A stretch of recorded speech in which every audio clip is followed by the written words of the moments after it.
Hey everyone, welcome to the channel. Tonight we're taking a ride down the winding back roads of the Appalachian Mountains with 12 true road trip horror stories. Encounters that prove sometimes the scariest part of the journey isn't the destination, it's the road itself. Before we dive in, let me know. Where are you watching from? And what time is it for you? Now, let's step into the darkness together. Story number 1. I didn't talk about this for a long time. Not because I was afraid, but because I didn't think anyone would believe me. Even now, I catch myself wondering if it happened the way I remember. If maybe my mind filled in gaps with things I picked up later. But no, I was there. I saw it. I lived through it.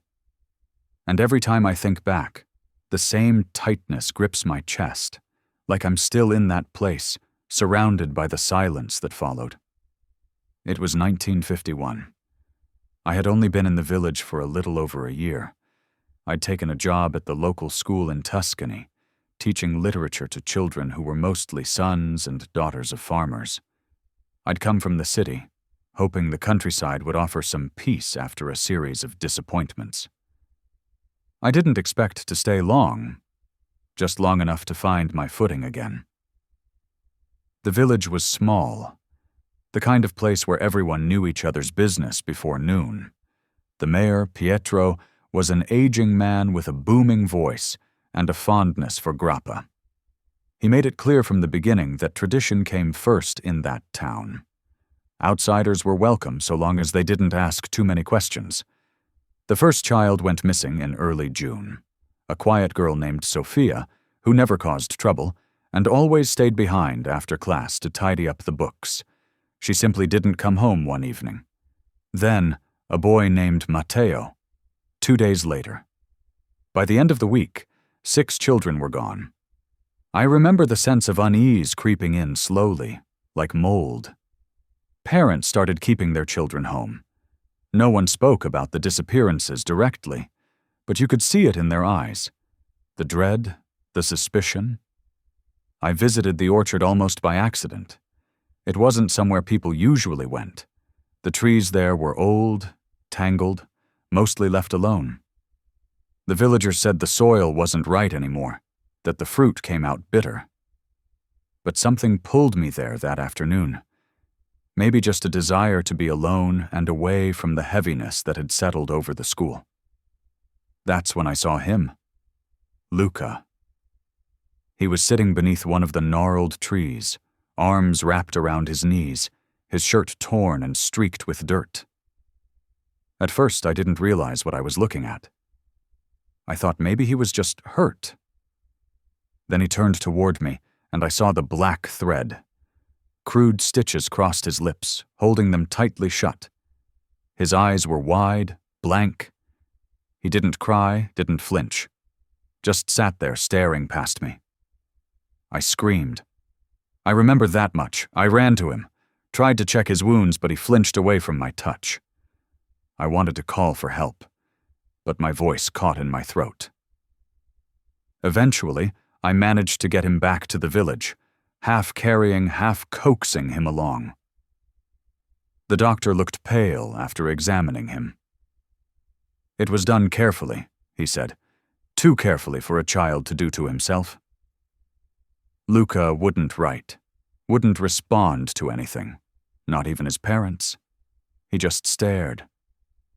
At nothing. Or maybe at something only he could see. When I visited him the next day, I brought a sketch pad, hoping he might draw something.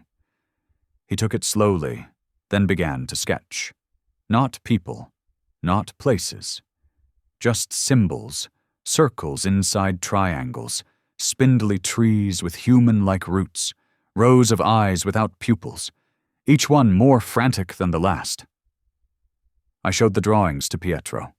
He waved them away, said the boy had been through something traumatic, that he'd recover in time. I asked about the orchard. He paused, just for a second. Then he said, "There's nothing there." Don't go back, but I did. I returned that night with a lantern.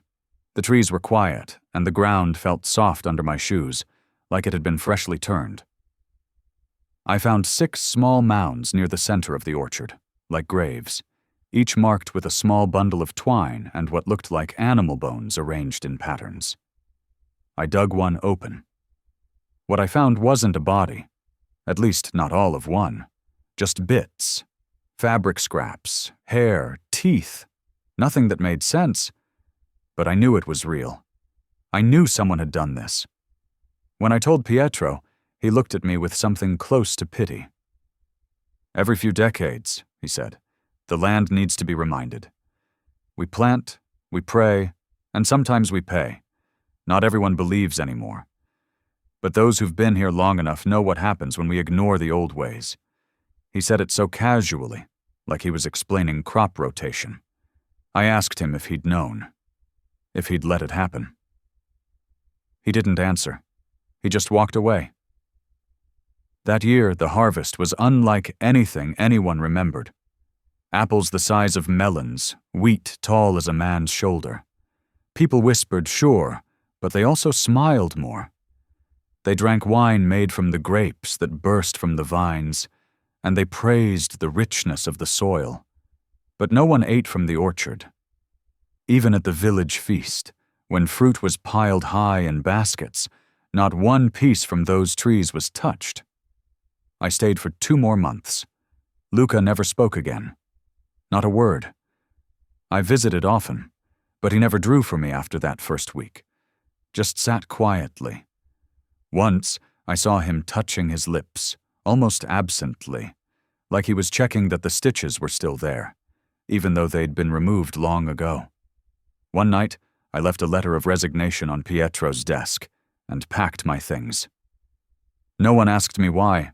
No one stopped me. I didn't say goodbye to Luca. I couldn't bring myself to. He had already lost too much. I've thought about that summer more times than I care to admit.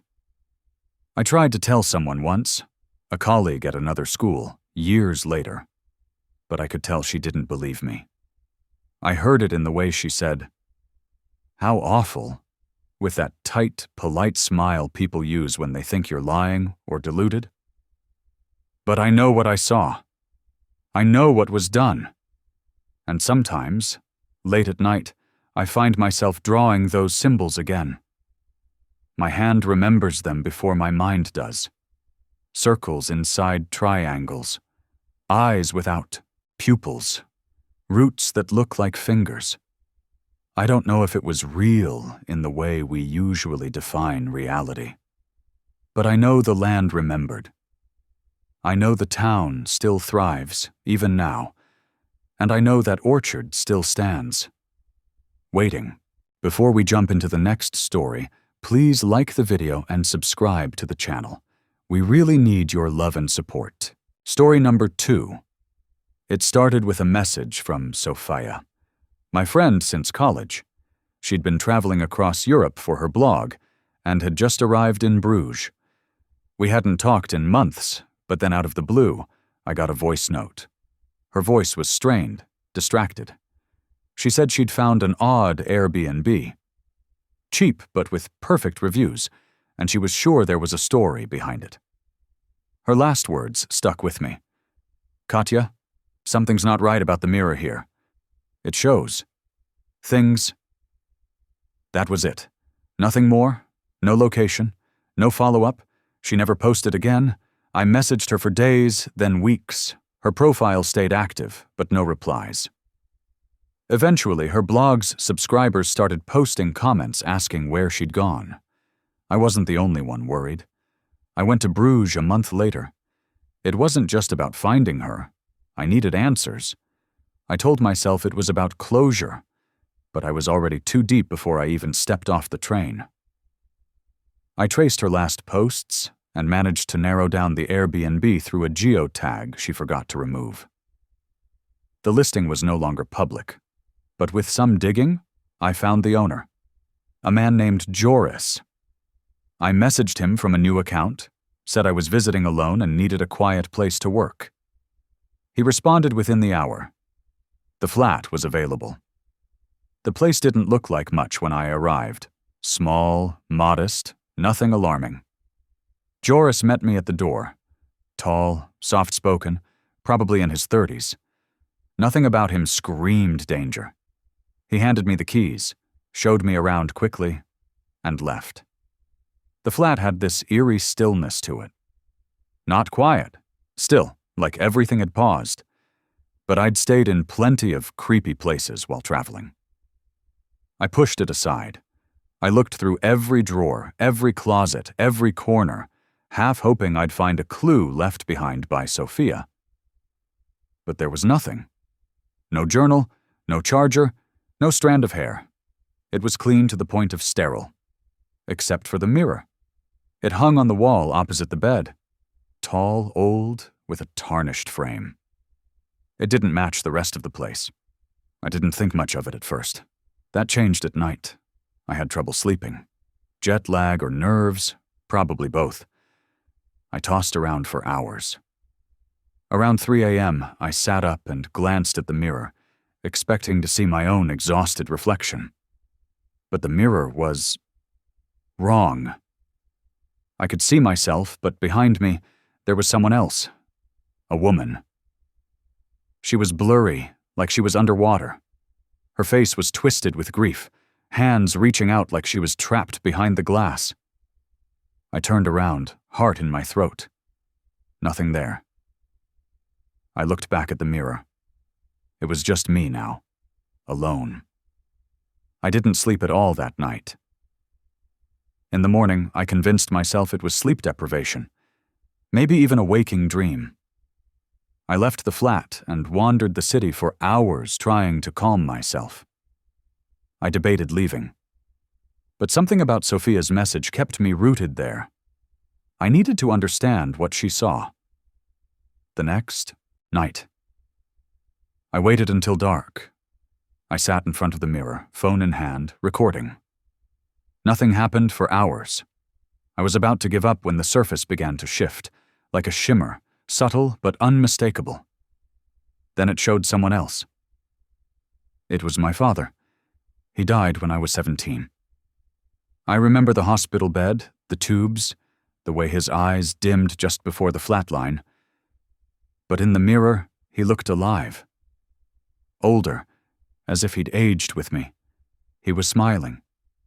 He raised his hand slowly and touched the inside of the glass. My heart raced. I reached out too, and when my fingers met the surface, it was ice cold. Not the usual chill of glass, but something deeper. Numbing. I jerked back. The image vanished. I left the flat the next day. I told myself I was done. But of course, I wasn't. I contacted someone I met on a forum a while ago, Michael, a tech guy who helped investigate strange events. He was skeptical but curious. I didn't tell him everything, just enough to get him interested. He flew in the next week. We rented the flat again using Michael's info. Joris didn't ask any questions. This time Michael brought equipment, motion sensors, hidden cameras, even a thermal device. We set it all up facing the mirror. I stayed in another hotel and only visited during the day. The first 2 nights, nothing happened. On the third, I got a call from Michael at 2:17 a.m. I missed it. When I called back, no answer. I rushed to the flat. The door was unlocked. The equipment was still there, untouched, but Michael wasn't. I called the police. They searched, questioned me, and left with more confusion than answers. No signs of struggle, no traces of Michael, just gone. The footage from the hidden camera was still running. I watched it over and over, and I wish I never had. At 2:13 a.m., Michael sat in front of the mirror. He looked bored, half asleep. Then he froze. His head tilted slowly to the left, like he heard something.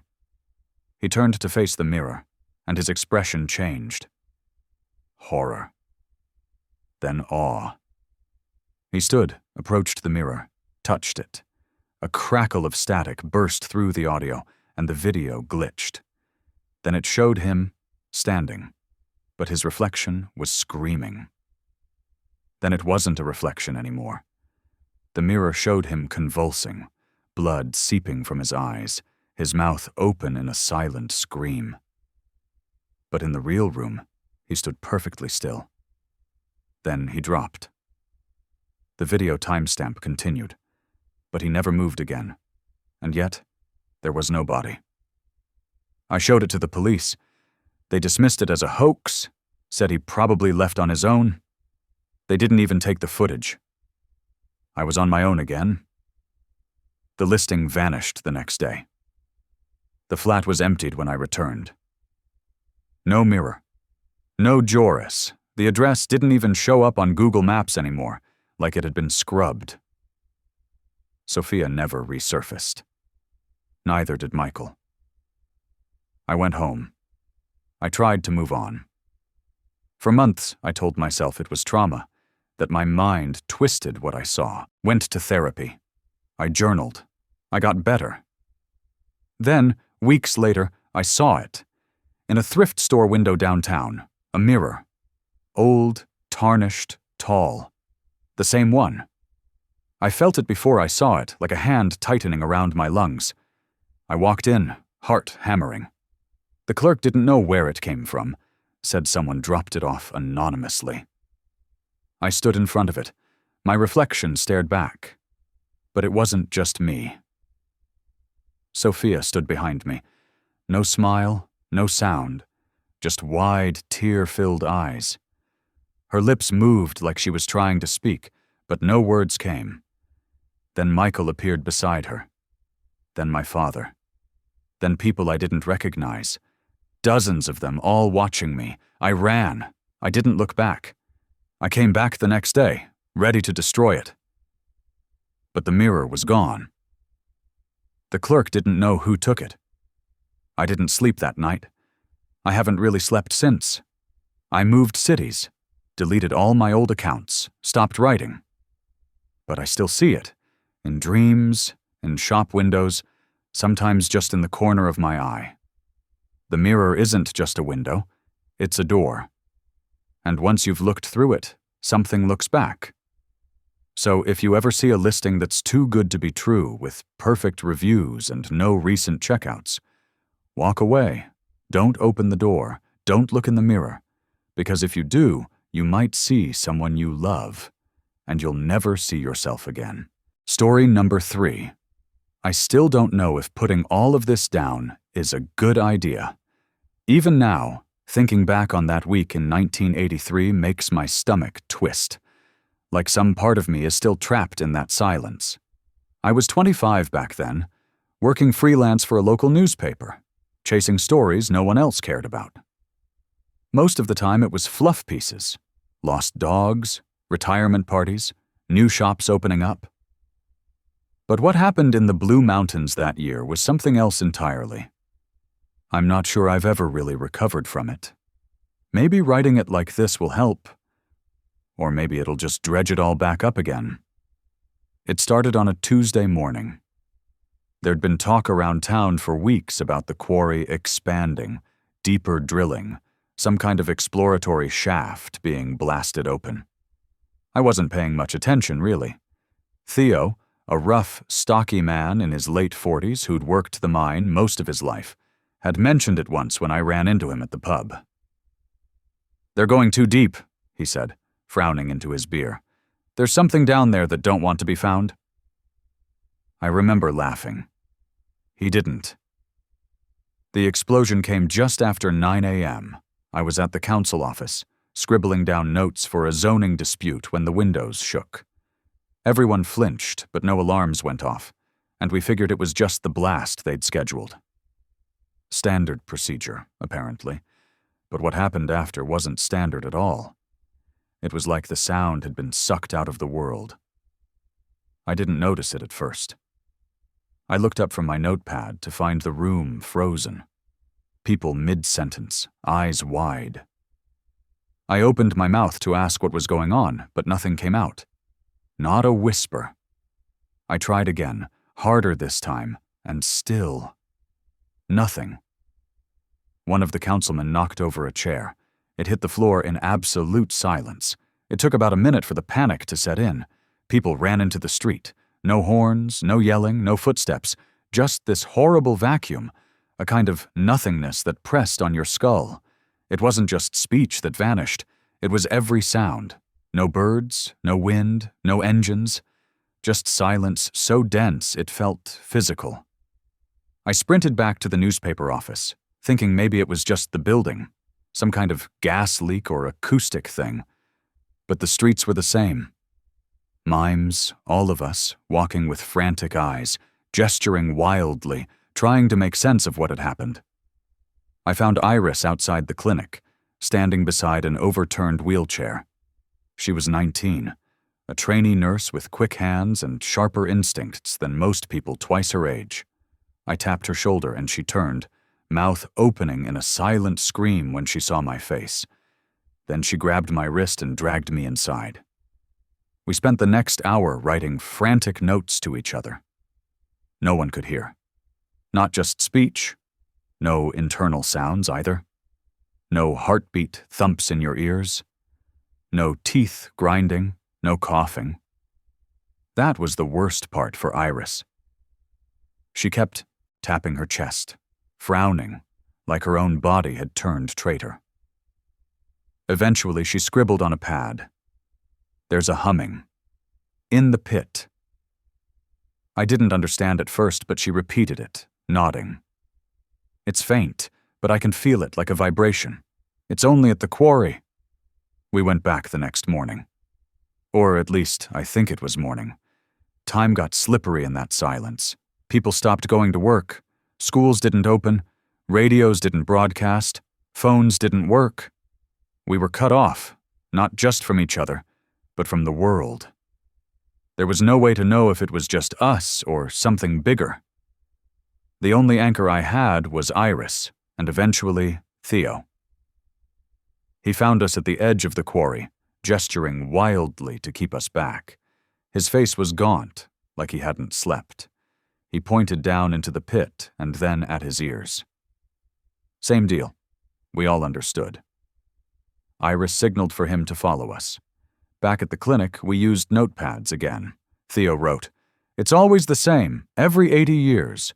1,843, 1,903. Now, same blast, same silence. Then a week later, it's gone. But something stays."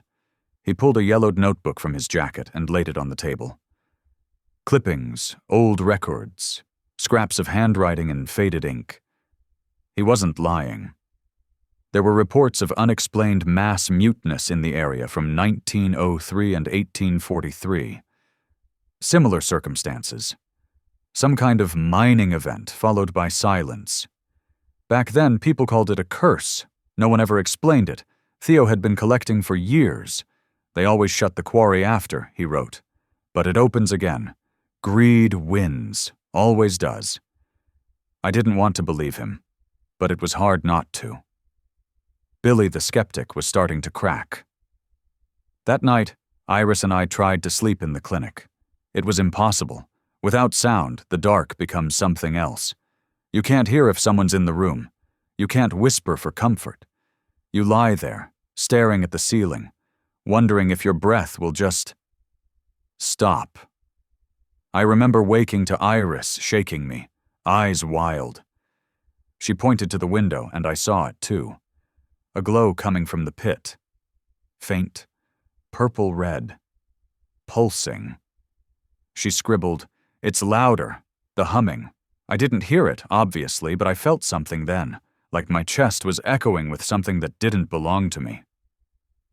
We went back the next day. Theo was already there. He didn't try to stop us this time. Inside the quarry, the air felt wrong. Heavy, maybe. Electric. We climbed down the loose gravel slope to the edge of the new shaft. It was deeper than I expected, carved fast, like they'd hit something easy to dig. At the bottom was that glow, throbbing faintly like a heartbeat. I looked at Iris. She was frozen, lips parted. Then she stepped forward.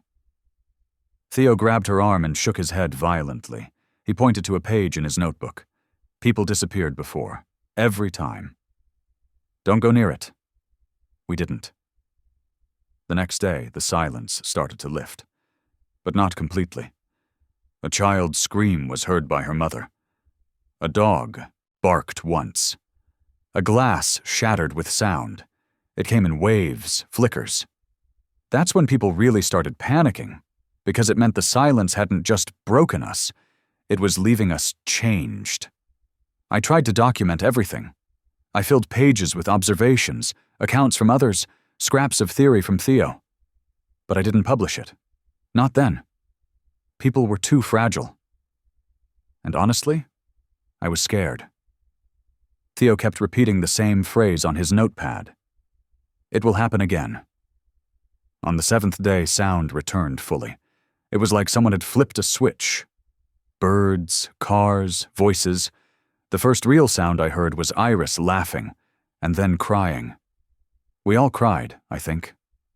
But Theo was gone. We found his truck by the quarry, engine cold. No note, no sign of a struggle, just a small strip of paper on the dashboard. Not again. The town shut the quarry down a week later. No ceremony, no press, just a quiet closure and a metal fence. I left the Blue Mountains a month after that. I submitted the story under a fake name, buried in the back pages of a fringe publication no one took seriously. I was terrified someone might believe it, or worse, that they wouldn't. Iris moved away, too. Last I heard, she was working in a remote clinic up north. We don't talk much. Maybe we remind each other too much of what we lived through. It's been over 40 years now. I still check the calendar every July, still get cold sweats when I think of that humming. I keep Theo's notebook in a locked drawer. Sometimes I take it out, just to make sure it's still there, just to remember that I didn't imagine it. The next cycle is coming. 2063. I won't be around for it, but someone will. And I pray they listen. Story number 4. It started in late October, just after we moved into the farmhouse in Cork. We weren't looking for anything fancy, just something quiet where Liam and I could raise our newborn, Aiden. The city had become too loud, too fast. So when we found the listing, an old, secluded property just outside the village with plenty of land and space, it felt like fate. The house had stood empty for years, but it was livable, and the price was low enough that we didn't ask too many questions. The first odd thing happened the very next morning. I was in the kitchen, heating milk for Aiden, when I noticed smears on the inside of the front window. I walked closer, assuming it was something I missed during cleaning, but when I leaned in, my stomach dropped. They were handprints, small ones. Muddy. They were pressed from the inside, not outside like you'd expect. Liam thought I was just tired. "It's probably from us moving in yesterday," he said, kissing my forehead. "We tracked a lot of mud through the place." I wanted to believe him, so I let it go. I cleaned the window and carried on. But the next morning, they were back. Same size, same place. Aiden had barely started crawling. He couldn't even stand yet, let alone reach that high. Liam checked the locks, the windows, even the attic. Nothing. Everything was sealed tight. By the third morning, we stopped pretending it was nothing. The handprints kept reappearing, and only ever on that one window. We tried cleaning it with bleach, covering it with a blanket, even nailing plywood over it. Still, every morning, the muddy little prints returned. Always clean, always fresh. That week, Aiden's behavior began to shift. At first, it was subtle. He'd stare at corners for long stretches or laugh at nothing. Then came the nights. He'd wake up crying, screaming sometimes, but never like a normal baby's cry. It sounded confused, not afraid, but as if he was trying to warn us or call out to something. I barely slept. Liam tried to stay grounded, but I could see it was getting to him too. Then the power outages started. The first was on a Tuesday night. We were putting Aiden to sleep when the lights snapped off. Everything, TV, lamps, the baby monitor, all went black. Liam went out to check the fuse box while I held Aiden, rocking him in the dark. He was stiff in my arms, rigid, like he was listening for something. The lights came back after a few minutes, and I exhaled, thinking it was just the wiring. But the next night, it happened again. This time for longer. The night after that, even longer. We called an electrician, but he couldn't find anything wrong. "Old house. Maybe mice chewed some lines," he offered. But we knew better. On the fourth night, it escalated. Aiden wouldn't stop crying. He cried so hard he went hoarse, his face blotchy, tears streaming down, his little fists clenched tight. Nothing soothed him. Not milk, not rocking, not even Liam singing to him, which usually calmed him instantly. Then the power went out again. Pitch black, no hum of appliances, no baby monitor static. Just silence. I reached for Liam, and he grabbed my hand. "Stay here." "I'll check the fuse." I clutched Aiden tighter and tried to calm my breathing. That's when I heard it. Movement. Not footsteps, not wind, just movement. Like someone brushing past fabric or dragging something lightly along the floorboards. It was close. I turned toward the nursery door, suddenly aware it was ajar. I had closed it before putting Aiden to sleep. I was sure of it. My skin prickled. Slowly, I stood up and pushed the door open. The crib was empty. I screamed. Liam came running back inside, flashlight in hand, but by the time he reached me, I was already on the floor, crying, screaming his name, repeating, "He's gone," over and over again. We tore the house apart. Every room, every cupboard, every crawl space. Nothing. Then Liam thought to check outside. I told him it didn't make sense. How could a baby who can't walk get outside in a blackout? But he was desperate. So was I. We ran into the yard, flashlight beams slicing through the heavy fog. And then we saw him, Aiden. He was lying on the cold grass about 30 feet from the house, just beyond the front gate. Still. Silent. We sprinted. I thought he was dead.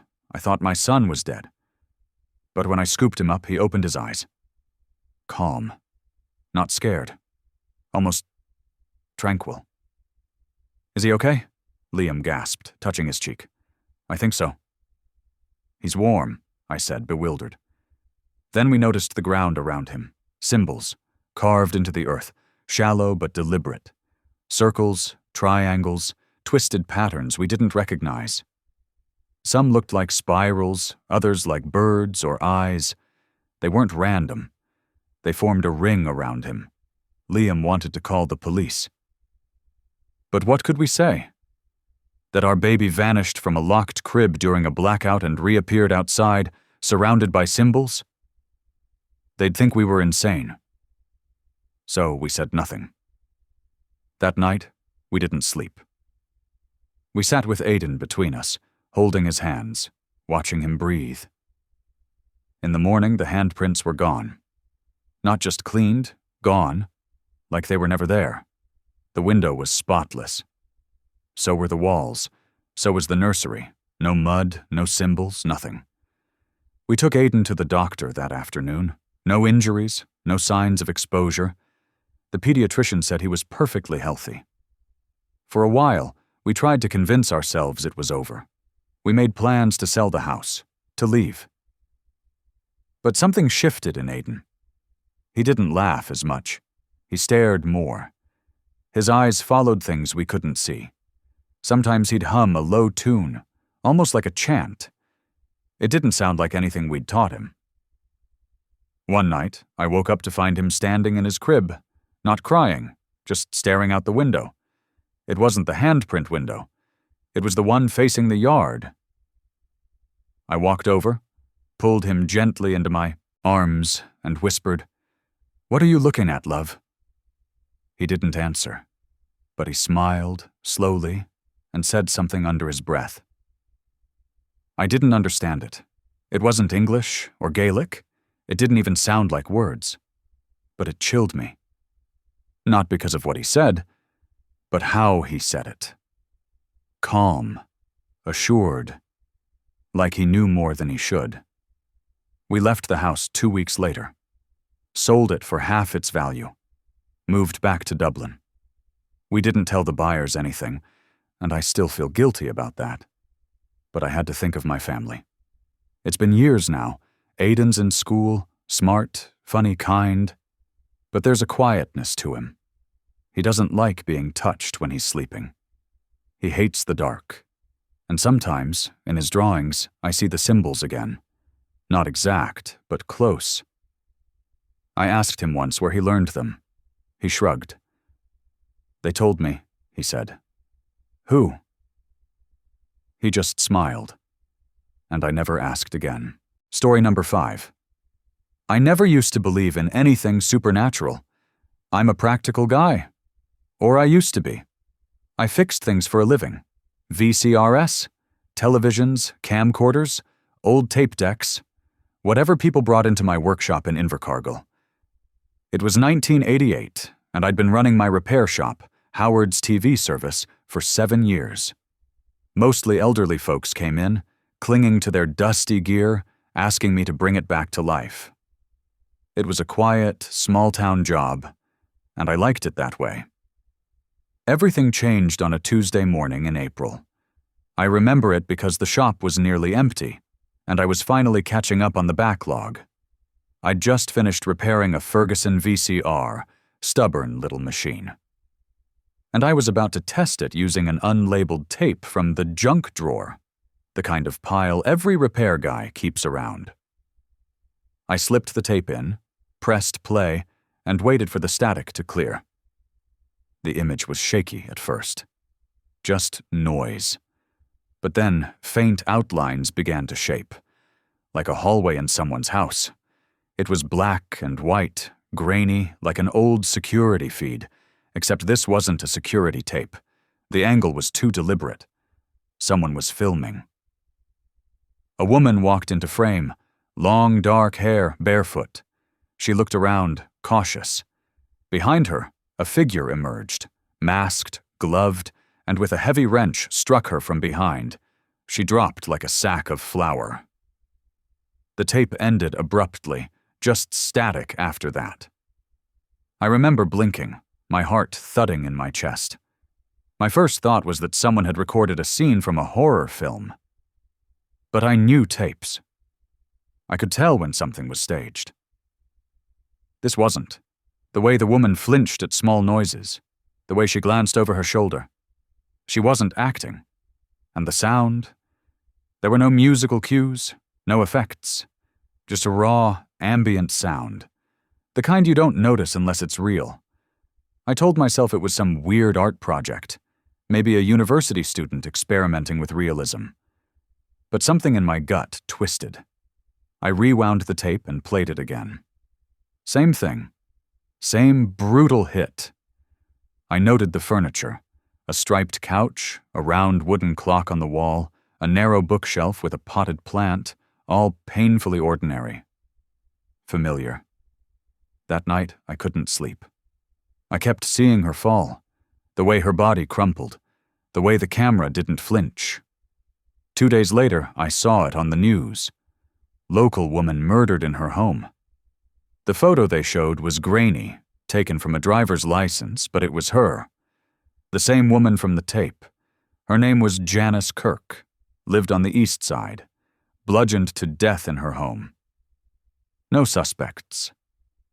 I couldn't breathe. I went cold all over. I called the police the next morning. Detective Phil Conroy came to the shop. Tall, quiet, tired eyes. He watched the tape with me, arms crossed, lips pursed. When it ended, he looked at me in a way that made my stomach churn. "You're saying this was recorded before the murder?" he asked. "Yes," said. 2 days before, I swear to you. And where'd you get the tape? I explained, pulled from the junk drawer, unlabeled, probably brought in with one of the broken decks. He took the tape and left. 3 days later, they brought me in for questioning. Not formally arrested, but it might as well have been. They searched my shop, my home, even my garage, took every unlabeled tape I had. Detective Conroy was different this time, harder, suspicious. You understand how this looks, he said. I didn't do anything. I told you, I just played the tape. No prints on the tape. No idea where it came from. You conveniently find a video of a murder before it happens. You see the problem? I did. But I couldn't explain it. I knew how impossible it sounded. I was let go after 12 hours, but something had shifted. My reputation, for one. Customers stopped coming in. Whispers spread. People thought I was involved. But then a week later, it happened again. I was cleaning out the back shelf, trying to distract myself, when I found another unlabeled VHS. This one was in a red case. I don't use red cases. Never have. It was sitting on top of a stack I know I'd already gone through. I stared at it for a full minute before picking it up. My hands were shaking. I should have burned it, thrown it out, smashed it, but I didn't. I loaded it into the VCR. This time the footage was inside a convenience store. Late at night. A young man stocking shelves. A bell chimes as someone enters, the camera zooming in slowly from outside the window. The man never sees it coming. A gunshot through the glass. He drops, twitching. The date on the clock behind him read April 23rd, 1988. It was April 22nd. I called the police again. Conroy came back, this time with a second detective. They watched the tape silently. I could feel their eyes on me, not the screen. We'll look into it, he said. No, thank you. No apology. That night, the shooting happened. Corner of Leith and Tay. Same store, same guy, same time. No camera angle matched what was on the tape, because the tape had been filmed from outside. The killer hadn't just recorded it. He'd planned it. Now they weren't questioning me. They were watching me. I saw an unmarked car parked near my house at night. I got stopped twice in 1 week just walking to the store. Then the letters started coming. The first one was simple. Typed, no return address. How many more will you watch die? It read. The second one came a day later. Stop watching. Or start choosing. I stopped sleeping. I drank too much. I thought I was going crazy. My hands would shake just touching a tape. But I couldn't throw them out. What if someone else died? What if I could stop it? I tried turning them over without watching. Gave one to Conroy unopened. 2 days later, a woman was found strangled in a hotel. Same room from the tape. I tried tracking where the tapes were coming from. Every time, they just appeared. In my shop, on my doorstep. Once, in my fridge. The sick bastard was watching me. Maybe had been for weeks. The next tape changed everything. This one was different. The label had a date written on it. May 4th, 1988. That was my birthday. My hands went cold. I pressed play. The footage was of my shop, my desk. Me, sitting right there, sipping coffee, fixing a remote. A customer walks in, a man I didn't recognize, and starts talking. I get up.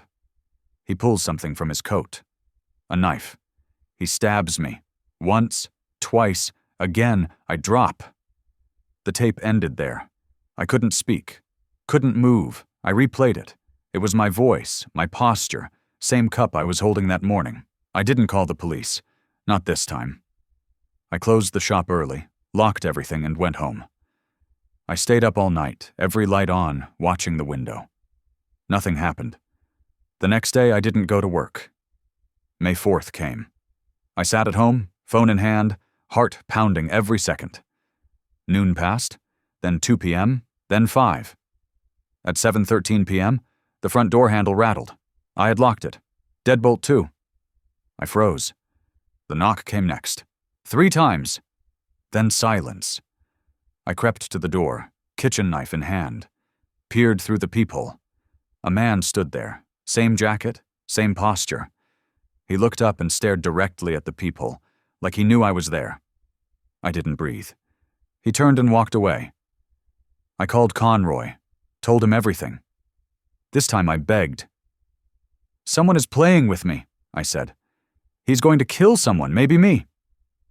They put a unit outside my house for 3 days. Nothing happened, but the tapes kept coming. Each one was worse. A child drowned in a bathtub, a man set on fire in a warehouse, a woman pushed in front of a train. I watched them all, hoping for clues, signs, anything. But every time I gave them to the police, the crimes still happened. One day, Conroy finally asked me the question I'd been dreading. "What if you're not watching them because they happen? What if they happen because you watch them?" I didn't answer. I didn't know how. That night, I got the final tape. No label, just blank.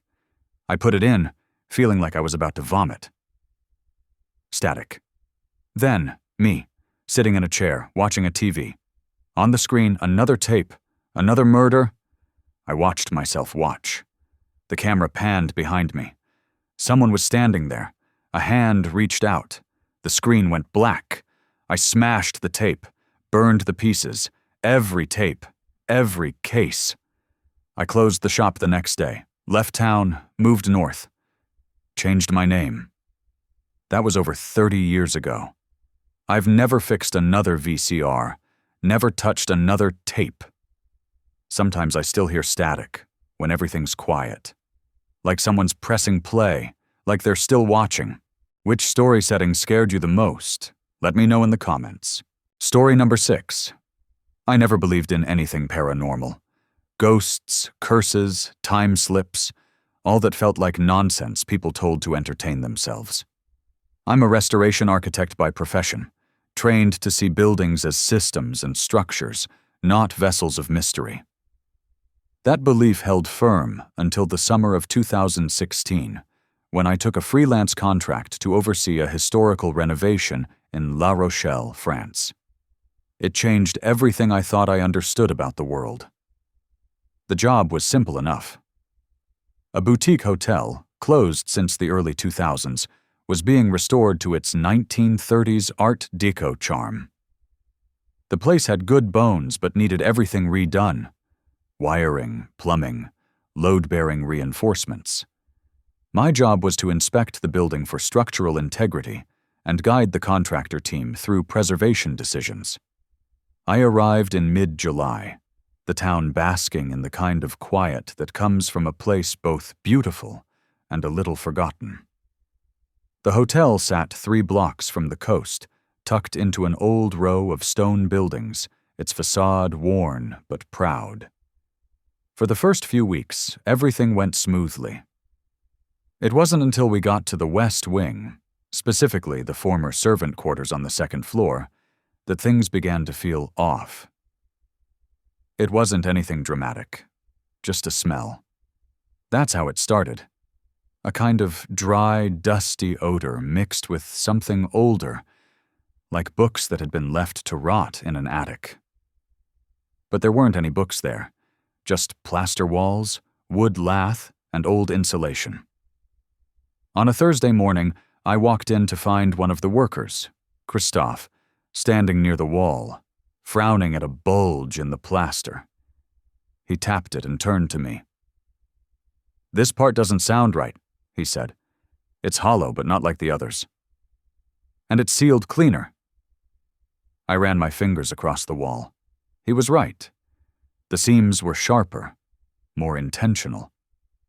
Someone had rebuilt this section deliberately, and it didn't match the original construction. I authorized a partial removal. Christophe began chipping away the plaster carefully, layer by layer, and I stood beside him with a flashlight, watching dust plume into the air. When the hole opened wide enough, he stopped, staring inside. I asked what he saw, but he didn't respond. I leaned in and immediately recoiled. At first, I couldn't make sense of what I was seeing. It looked like a mannequin. A man. Young, maybe late 20s, wedged upright inside the wall cavity. His skin was pale, leathery, eyes sunken, mouth slightly open.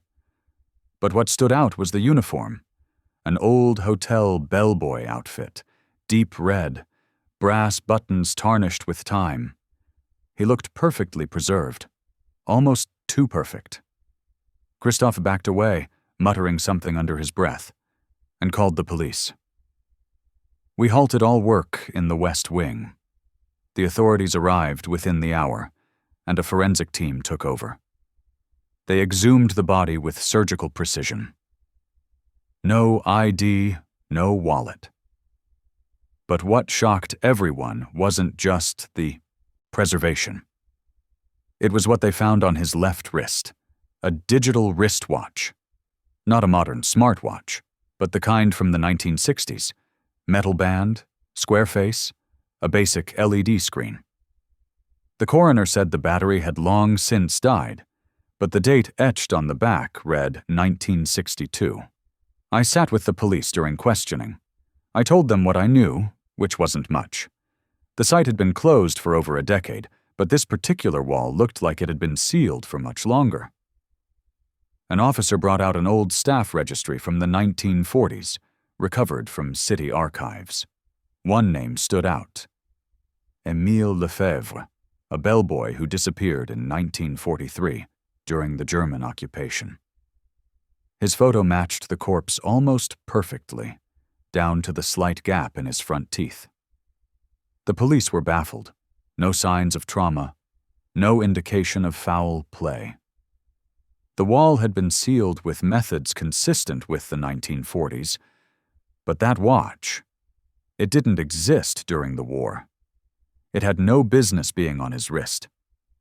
The official cause of death was inconclusive. They said it was likely asphyxiation or entombment, but there was no proof. His lungs had dried out, nothing left to analyze. After the body was removed, I wanted to leave. I really did. But something held me there. Maybe it was professional pride, or maybe it was just that unsettling itch of an unfinished story. I couldn't shake the thought that something wasn't adding up. The next week, I gained access to the hotel's sub-basement. It was mostly storage. Old wine racks, rusted pipes, debris. But tucked behind a loose panel, I found a locked iron box. It wasn't even hidden well. Just forgotten. I pried it open and found a handful of photographs, some journals, and a set of brass hotel keys. One photo in particular turned my stomach. It was a group shot of hotel staff, dated 1942. Émile was in it. So was the manager, a man named Augustin Renault. But what chilled me was another figure. An unfamiliar man in the back, eyes wide, mouth smiling just a little too much. His uniform didn't match the others. He wore a slim suit, oddly modern-looking, and he too wore a digital watch. I took the photo to a historian who specialized in World War II-era France. She confirmed the suit style wasn't from the 40s, more like mid-century American. And no digital watches existed in Europe at that time. She thought maybe it was an error or a doctored photo, but the ink, the paper, it all checked out as authentic. That night, I stayed in one of the refurbished rooms, reluctantly. Around 3 a.m., I woke to the sound of footsteps in the hallway, heavy, slow, deliberate. I opened the door and saw nothing. But as I turned back inside, I noticed my watch, analog, silver, had stopped. The hands frozen at 3:12. I thought it was a coincidence until I checked my phone. It read 3:12 a.m. too. The next day, I confronted the project coordinator. I asked if anyone had reported strange occurrences. She hesitated, then admitted some workers refused to enter the West Wing after dark. They said they heard voices, whispers in a language they didn't recognize. One man claimed he saw a figure standing in the hall mirror, someone dressed like an old-fashioned bellboy, but when he turned around, no one was there. I should have left then. But I didn't. I told myself I was being ridiculous. The next discovery came purely by accident. We were removing floorboards in the dining area when we found a hidden compartment under the staircase. Inside was a journal, wrapped in oilskin. It belonged to Augustin Renault, the hotel manager from the 40s. The last entry was dated July 11th, 1943. He came again tonight. The man with the glowing wrist. He says a meal must serve, that the time is not right.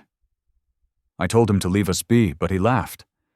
He said the boy would wait in silence, wait until the world had changed. I sealed the wall this morning. I pray for forgiveness. The entry confirmed what I feared. Renault had sealed Emile inside that wall. But what haunted me was the mention of the man with the glowing wrist, that damned digital watch, the same one I saw in the photo, the same kind Emile was wearing. I left the job 2 days later, filed my reports, sent everything to the local archives, and tried to move on. But even now, years later, I can't forget what happened. Sometimes, at night, I still wake at exactly 3:12 a.m. My watch stops for no reason. Once, I found a photo tucked under my pillow, one I never printed.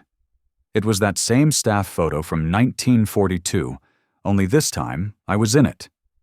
Standing beside Emile, wearing my modern clothes, looking terrified. I don't tell many people this story. It sounds like madness. But I swear to you, it happened. That hotel, that wall, that man in the photo, they were real. And sometimes, when the world feels just a little too quiet, I wonder if time is really as solid as we believe. Or if some cracks run deeper than we can ever understand. Story number 7. I've never been the type to talk about strange things. I've always considered myself grounded, practical. Working in a small-town library doesn't exactly expose you to the bizarre. I liked it that way. Quiet days, familiar faces, the rustle of pages, and the scent of aging paper. It was in 1990, I was 43 at the time, managing the municipal library in Lucca, Italy. The building was old, a converted convent tucked away on a side street. Most evenings, I closed up alone. I never minded. That library felt more like home than my actual apartment did. It started with a return. A book left in the return bin one Thursday morning. I remember it clearly because it was a title we didn't carry. Le Lettre Perdute, an obscure novel I hadn't seen before. I pulled it out, flipped through the pages curiously, assuming someone had returned it by mistake. But tucked inside, on page 74, was a folded sheet of paper. It was handwritten, the ink smudged slightly, as if the writer had a heavy hand. I opened it, not thinking much of it, until my stomach tightened. It was mine. Not just the handwriting, the words. It was a passage from a journal entry I'd written weeks ago, word for word, about the man I'd seen twice at the corner cafe, the one who always stared too long but never spoke. I'd written about how he made me feel. Exposed, like a picture in a frame without glass. I had written that entry on a Thursday night, alone in my flat, and never shared it with anyone. I stared at the note, my breath short. Maybe I was mistaken. Maybe I had written something similar before, and forgotten. I tried to laugh it off. I threw the note away, shelved the book behind the desk, and decided not to think about it. But the next week, it happened again. Different book. This one, a children's hardcover, La storia di una gabbianella. It wasn't due for another month, yet there it was in the bin, with another piece of paper, folded and crisp. I opened it with shaking hands. Another journal entry. Mine. This one more recent. I had written it just days before, about my mother, how she used to brush my hair while humming an old lullaby, how I hadn't remembered her voice until I dreamed of it. This wasn't just coincidence. These were mine.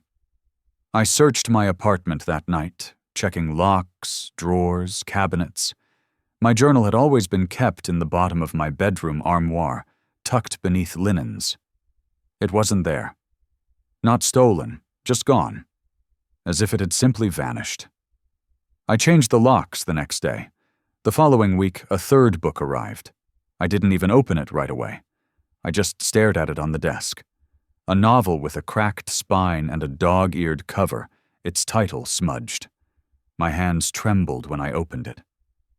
There it was, between the pages. Folded. Crisp red ink this time. Your hair smells like mint, the way it used to when you stayed out late and tried to cover the wine. That wasn't from my journal. It was a memory. A real memory. But one I'd never written down. One only I would know. That night, I sat in my living room with every light on, clutching a knife from the kitchen. I didn't sleep. I didn't even blink. Every creak in the walls felt like someone breathing behind me. The next morning, I handed the books over to the police. The officer, young, distracted, took a few notes, nodded kindly, and said he'd look into it. But I knew they wouldn't. There was no crime, no threat, just words on paper. Still, they let me install a camera near the return bin. 3 nights passed. Then, on Monday morning, another book appeared. I grabbed it without touching anything else, raced to the camera footage and rewound the tape. Nothing. No one. The tape jumped from 2:03 a.m. to 2:06 a.m. The book simply appeared between those frames. There was no break in the feed. Just a hole, a missing moment. I stopped sleeping altogether after that. I tried to carry on with my days as usual, but even the familiar faces at the library became distorted in my mind. I'd glance up from the desk and think, for just a second, that someone had moved closer than before, that someone had blinked and their eyes stayed closed too long. Another week, another book, this time no note inside, just one underlined sentence in red. You know I've been patient. That night I broke down. I cried so hard I couldn't breathe. I couldn't scream. I just sat curled on my bathroom floor until morning came. I didn't go to the library the next day. But the books kept coming. Even when I wasn't there, even when I shut the library for a few days and pretended to travel out of town, they came. I returned to find 3 new ones in the bin, each one with more handwriting. Red ink, always red. The tone had changed, from observation to possession. You sleep in the same position every night. You cry without sound. I like that. You looked at the window for 3 minutes last night. I was already gone. The final straw wasn't a note. It was my journal, returned in full. The blue leather cover intact, with all my entries. Every page copied in red ink, handwritten, not photocopied, and placed inside books throughout the return bin. My entire life, my thoughts, scattered like bookmarks. I don't know what terrified me more, the invasion of my privacy or the implication of devotion it carried. I moved out that week. I quit my job. The library was handed off to a younger woman who knew nothing of what had happened. I didn't explain it to her. I couldn't. For a few months, things were quiet. Until one evening, I received a package at my new address. No return label. Inside was a book, Le Lettre Perdue, the same one as the first. I picked it up with gloved hands, heart thudding like a drum. This time, there was no note. Just one line, underlined in red on the last page of the book. You were never meant to leave the story. That's when I understood. It wasn't about the library. It was about me. About the narrative of my life being watched, written, replayed.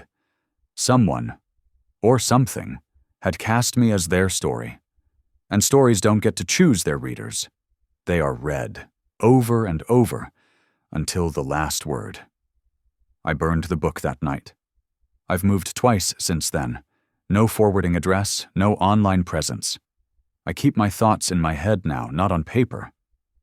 And yet, even as I speak this to you, part of me wonders, what if this too ends up in red ink? Story number 8.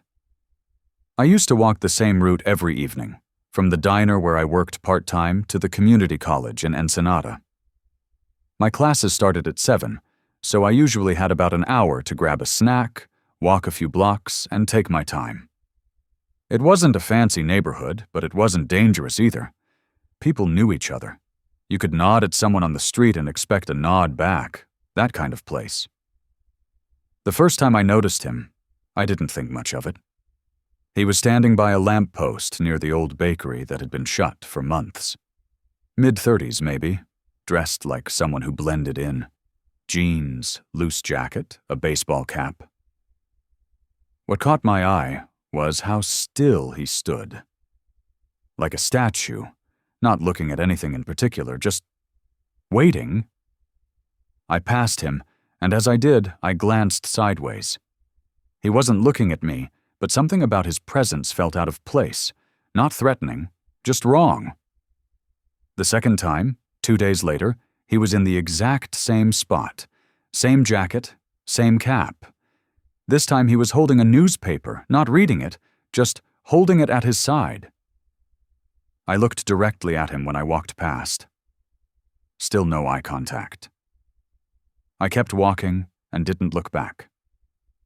But the sensation lingered, like walking through a spiderweb and still feeling it cling to your skin long after it's gone.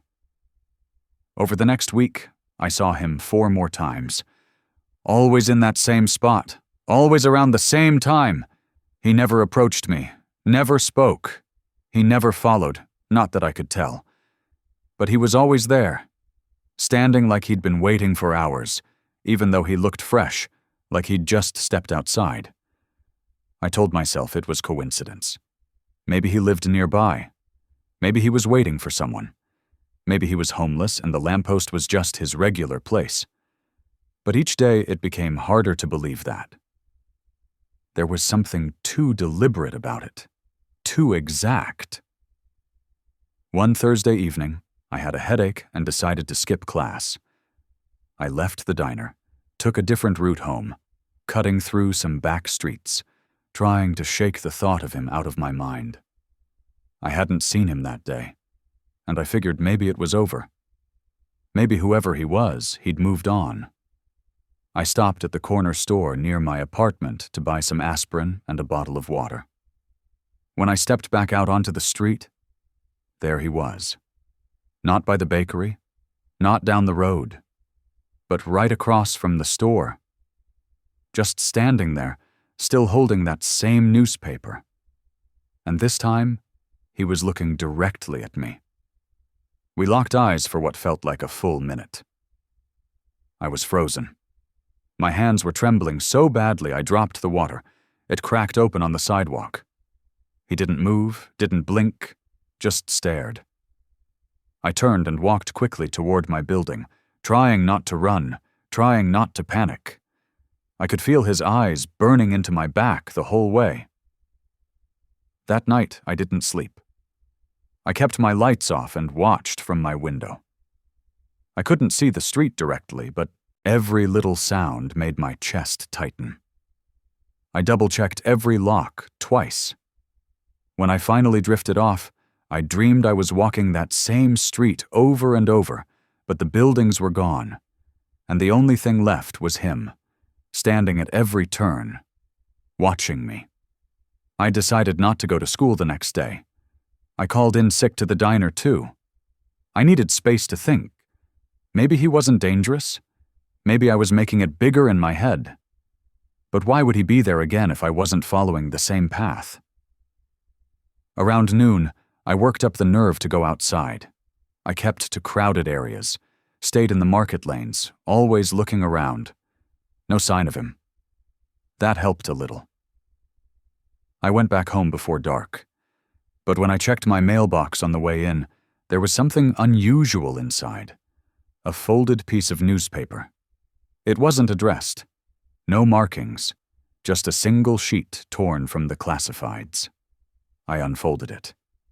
There was a photo printed in the center, low resolution, grainy, probably from a security camera. But it was me. Me, walking down the street from a few days ago, my backpack slung over my shoulder. The timestamp was from the night I had skipped class. I dropped it, ran upstairs, locked everything again. My breath wouldn't even come out properly. I felt like my ribs were closing in. This wasn't paranoia anymore. Someone was tracking me, documenting me. I thought about going to the police, but what would I even say? That a man had been standing on a corner? That he never spoke, never touched me? That someone had put a paper in my mailbox? It wasn't enough. I didn't have a name. I didn't even know if he lived in Ensenada. But deep down, I knew if I waited, I'd get more. Saturday night, I made a decision. I was going to confront him. I had my friend Carla on speed dial, and I asked her to stay on the phone while I walked to the spot. I didn't tell her everything, just enough to make her stay with me. He was there, same spot, same jacket. This time the newspaper was folded under his arm, and he was smoking. I walked up slowly. Carla was whispering in my ear, "Be careful, please, just be careful." But I had to know. I stopped a few feet away and said, "Why are you following me?" He looked at me like I had spoken in another language. His expression didn't change, not surprised, not angry, just blank. Then, slowly, he pulled the newspaper from under his arm and held it out. I took it. It was the same sheet, the same image. But this time, another photo had been added next to mine. A blurry picture of my apartment door. My apartment, from the hallway. That meant he had been inside the building. I backed away, heart hammering in my chest. "Who are you?" I asked. He didn't answer. I started to turn when he finally said something. Not loud, just clear enough. "You left early on Thursday." Why? My whole body went cold. I didn't respond. I just walked away fast. Carla was screaming on the phone, asking what was happening. I hung up. I didn't want anyone hearing what came next. Back at home, I blocked the door with the kitchen table, slept with the lights on. Every creak of the building made me flinch. The next morning I packed my bags. I called my cousin who lived in Tecate and told her I needed to stay for a while. She didn't ask too many questions. I left everything behind. I didn't even check the mailbox again. I stayed in Tecate for 3 weeks. During that time, I never checked my phone, never went near my email. I didn't know what I was afraid of exactly. It wasn't like he could track me through the signal. But I felt like every connection to my old life was a thread he could pull on. When I finally returned, it was only to gather my things and move to another part of the city. My lease was ending anyway. The landlord didn't say anything, but the doorman told me someone had been coming by at night while I was gone, always asking for me by name, always silent when turned away. The police eventually got involved, only after I reported everything, with the photos as evidence. They said they'd keep a lookout. But by then, the man was gone, like he'd never existed. No prints on the paper, no footage from the building cameras. Nothing. It's been years since that happened. I've moved twice, changed jobs, changed routines. But every once in a while, I'll be walking down a street I've never been on before, and I'll feel it. That same sensation, like someone's watching from just around the corner. And sometimes, I'll glance at a discarded newspaper lying on a bench or blowing across the street, and I'll wonder if I should check the photos inside, just in case. Story number 9. I was 17 when it happened, old enough to think I had some grasp of the world, but still young enough to believe I was untouchable. That night, I learned otherwise. I played violin in the city square every Saturday. Cebu wasn't exactly crawling with tourists in '91, but the locals appreciated music. It gave me a strange sort of peace. The crowd, the brief applause, the sound of strings under my fingers. I always stood in the same spot near the fountain, and after my last piece, I would bow, pack up, and walk the 10 blocks home. That Saturday was no different, at least at first. I played my usual set, Bach, then a bit of Romanian folk music, and closed with my favorite, a slow piece I'd written myself. The crowd was kind. A few coins clinked into the case, and when I finally lowered the bow, I smiled politely, as always, and bent down to pack. That's when I noticed the paper. It was a small piece, cleanly folded and wedged neatly between the velvet lining and the edge of my violin. My first instinct was to think someone had left a tip with a note, maybe a compliment or request. But when I unfolded it, my fingers paused. Don't stop playing. No signature, no name. Just that. I stared at it for a few seconds, waiting for my brain to catch up. It was odd, sure, but not threatening. I even laughed quietly, assuming it was just an eccentric listener, or maybe someone from the conservatory trying to be encouraging. I slid the note into my coat pocket and didn't think much of it. The walk home was quiet. It always was. Cebu at night had a kind of sleepy calmness, and I never felt unsafe, not even as a young girl walking alone. But as I passed the bakery on Strada Turnului, I had a weird feeling, that itchy sense between your shoulder blades, like someone's watching. I glanced back, but the street was empty except for a stray dog sniffing at a trash bin. I picked up my pace. The next morning I woke up groggy. My mother had already left for work, and my younger brother was still sleeping. I dragged myself out of bed, still half in a dream, and shuffled to the kitchen for tea. That's when I noticed my pillow. There, in the exact place where my head had rested, was the same message. Not written, but stitched into the fabric. Black thread, almost too neat to be done by hand. Don't stop playing. My chest tightened. It wasn't the message. It was the way it appeared. Sewn into something so personal, so intimate. Someone had been in my room. Someone had come that close while I was sleeping. I didn't scream. I didn't even panic. Instead, I stood there frozen, the mug of tea burning my palm as it sat untouched in my hand. Eventually, I pulled the pillowcase off and took it straight to my mother. She didn't believe me, or rather, she believed the stitching was there but chalked it up to some prank, maybe even one of my schoolmates. I didn't have many friends, but she insisted. Maybe it was just a classmate trying to be clever. I knew better.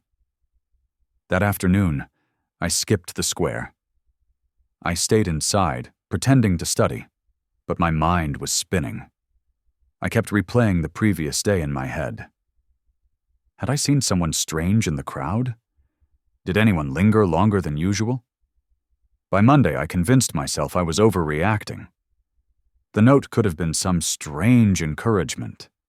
And the pillow, maybe my brother messing with me. He swore up and down it wasn't him, but I needed a reason to believe it wasn't serious. I resumed playing the next Saturday, though I was a little more paranoid.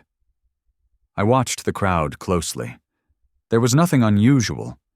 An older couple nodded appreciatively, a child clapped too loudly, and a man with a mustache leaned on a cane.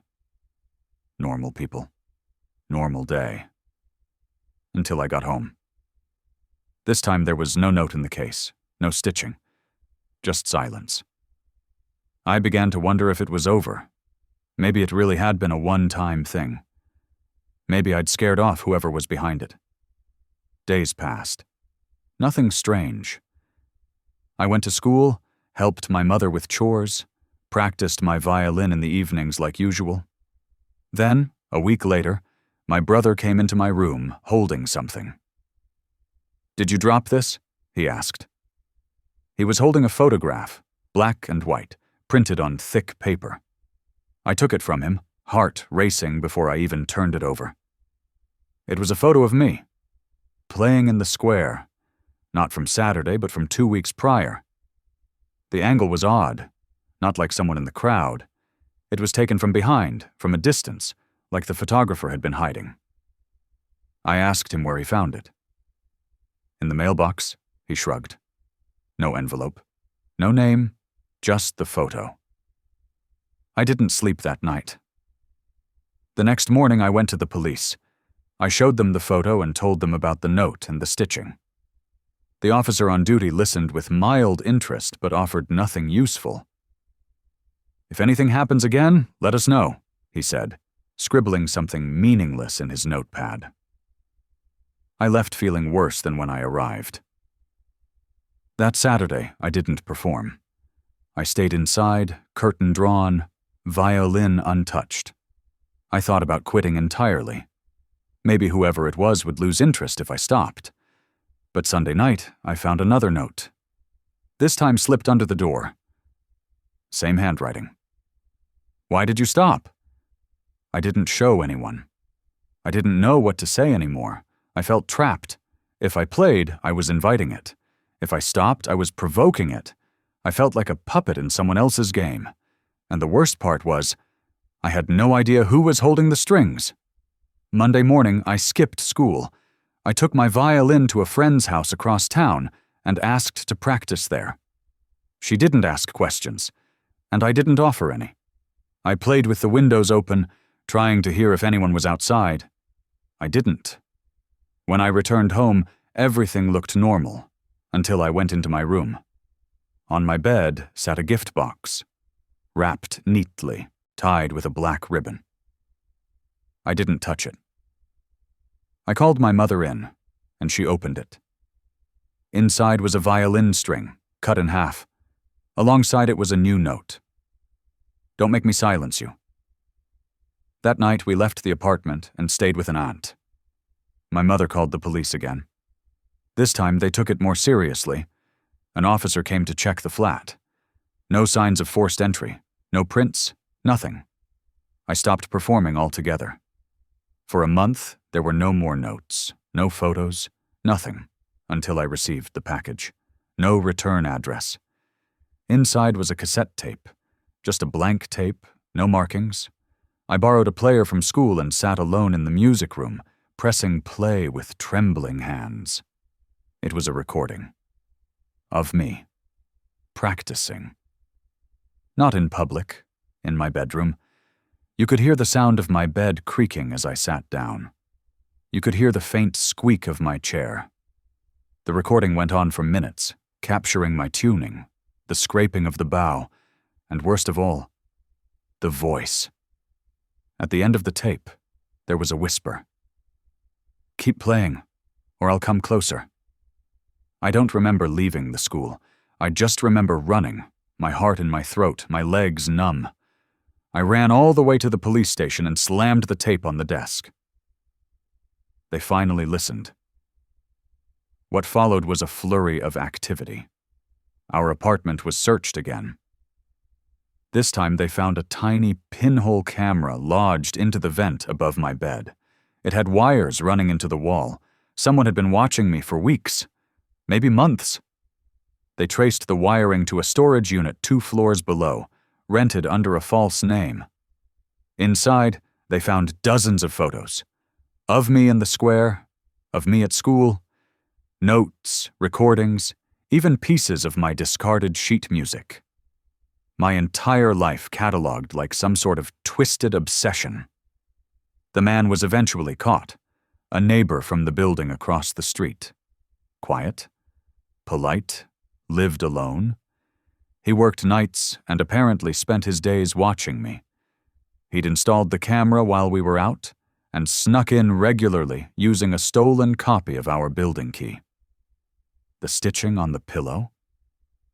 He admitted to doing it while I was asleep, said he liked watching me breathe. He said the music spoke to him, that when I played, he felt less alone, that I belonged to the melody. He was committed to a psychiatric facility. They told me I was safe now, that he was gone, and it was over. But I never went back to that square. I still play sometimes, but never in public, never with the windows open.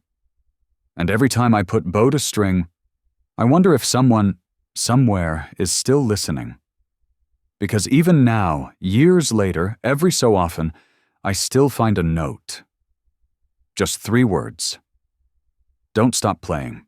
Story number 10. When I was a boy, I believed in miracles.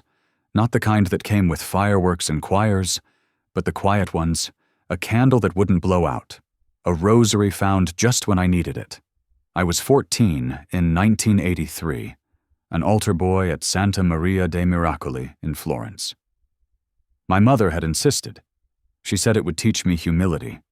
It taught me silence. I never told anyone what happened that summer. Not my parents, not the bishop, not even Father Antonio. I tried, but they made sure I stayed quiet. I'm not a boy anymore. I've carried this for decades, but now that it's finally been brought to light, I need to tell it myself. The truth doesn't weigh as heavily once it's shared. The first time I heard them, I thought it was my imagination. Whispers, soft and strained, like prayers pushed through clenched teeth. I was alone in the cathedral, kneeling in front of the altar, refilling the holy water when I heard the Latin. Salva me, Domine. Save me, Lord. The voice came from behind me. I turned. No one. Only statues. Saints carved in the marble and stone, draped in robes, hands frozen in benediction or suffering. I froze, listening. Another voice followed, more urgent. Libera nos a malo. Deliver us from evil. My throat tightened. I backed away. The voices stopped. Later that night, I lay in bed thinking about them. I knew those words. We said them during Mass. I didn't sleep. The next day, I arrived early for morning duty and stood in front of St. Cassian, the one who always seemed to watch me. He held a quill in one hand and a book in the other. I stared at him for what felt like hours. Nothing. No voice, no whisper. I started to walk away when I heard it again, but quieter this time. A rasp. Filius, non dormis. Son, don't sleep. I dropped the brass basin I was carrying, and it clanged across the floor. I ran. I didn't stop until I reached the sacristy, where Father Antonio was folding vestments. He looked at me, startled, and asked what was wrong. I lied, said I tripped. He believed me. I think he wanted to believe me. Over the next week, the whispers grew stronger. They came from different statues, St. Lucy, St. Sebastian, St. Agnes. Each voice different, but all begging, all trapped in some unseen agony. Sometimes they wept, sometimes they screamed. The worst was St. Bartholomew. He didn't whisper, he howled. The first time I collapsed to my knees, clutching my ears. When Father Antonio found me, I told him I had a migraine. He gave me aspirin and sent me home early. I knew then that no one could help me. Or maybe they just didn't want to. One evening, I waited until the cathedral was closed. I took the keys from the sacristy. I wasn't supposed to, but by then, rules felt small. I returned to St. Agnes. Her statue always looked softer, sadder, like she understood what was happening to me. I pressed my ear to the stone. Non sum sancta, she whispered. I am not a saint. I stepped back. My hands were shaking. I asked her what she meant, and the response came slowly, like breath through dust. They buried me. I was alive. The world tilted beneath me. I felt cold all over. I asked who buried her. She said, Ecclesia, the church. Over the next few nights, I returned again and again. I brought a notebook and wrote everything down: dates, names, phrases. Some voices faded after one confession. Others repeated the same words, as if locked in a loop. But one thing was consistent. None of them were saints. They had been people, men, women, even children, sacrificed, misnamed, placed inside statues filled with bones and sealed with holy rites. I couldn't breathe when I read what I had written. It made no sense.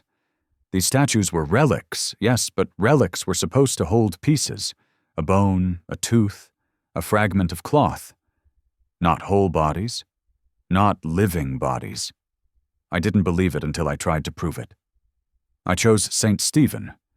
His statue was tucked away near a side altar, rarely used. Late at night, I snuck in with a small chisel and hammer I'd taken from my grandfather's tools. I only meant to tap, to test.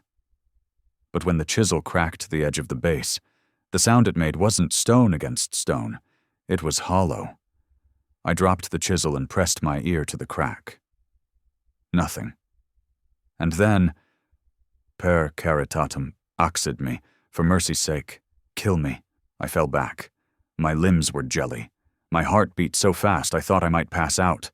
But I didn't run. I pried a little more. When the edge gave way, I saw it. Not marble, not dust. A sliver of bone, smooth and yellowed. Human. I threw up in the corner. I don't remember walking home. The next morning I told Father Antonio. I didn't tell him everything, just enough. That I thought the statues might hold full skeletons, that they weren't properly buried. I expected confusion or disbelief. He just stared at me. Then, after a long silence, he said, "You must never speak of this again." I protested. He gripped my arm and said something I'll never forget. "The church has many truths, Marco. Some are not for the world." I told him I'd go to the police. He shook his head. "They already know." That night, 2 men came to our apartment. They wore suits and crucifixes. They asked to speak with me alone. My mother refused. They insisted. She refused again. The next day, I was removed from altar duty. No explanation. Just gone. I tried to tell my classmates. They laughed, said I was trying to scare them. One girl told the headmaster, who called my parents. My father slapped me when I wouldn't recant. After that, I kept quiet. But I kept the notebook. I kept listening. I heard less over time. The voices faded. Or maybe they gave up. But I didn't stop writing. I documented everything I'd heard, every name, every plea, every confession. I started researching the martyrs, cross-referencing what I heard with old church records, books from the archive, any information I could get.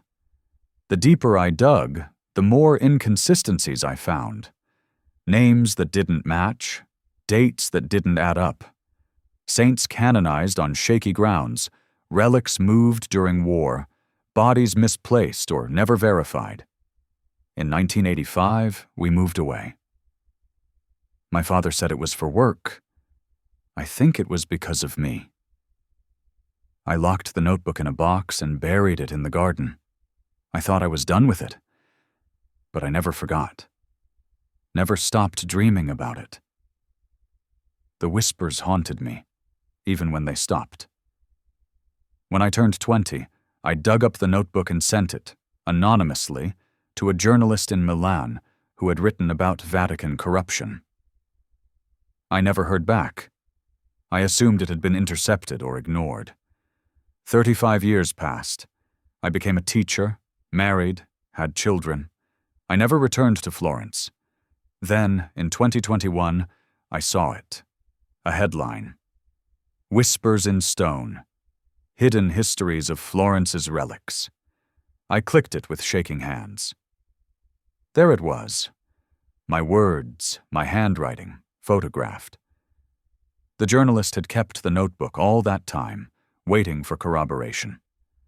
A restoration project had unearthed a statue during renovations. Inside, a full skeleton, improperly preserved, carbon dated to the 15th century. The Vatican refused to comment. But the story spread. Others came forward. Quietly, carefully, former altar boys, sacristans, even a nun. Whispers resurfaced. They never gave me credit. I didn't want it. But I was finally able to breathe. Now I'm old. My hands tremble. But my voice doesn't. If you're reading this, you deserve the truth. Not the polished version handed down through incense and marble, but the one etched into bone and sealed in silence. The church will never admit it. They will canonize liars and silence the suffering to protect the image of holiness. But those statues were never holy. They were tombs. They were prisons. I still believe in miracles, but not the kind that come from heaven. The real miracle is that someone finally listened. Story 11.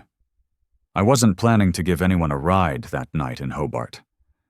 I'd finished my errands earlier than expected, grabbed some takeaway, and was on my way out of the city toward a small hostel I'd booked a few miles up the coast.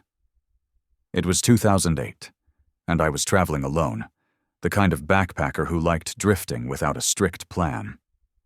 I remember passing the square where the buskers usually played, and that's when I saw him. Thin, scruffy, maybe 18 or 19, strumming an old guitar that was badly out of tune. He had a half-open case in front of him with just a few coins inside, and the way he was singing made me pause.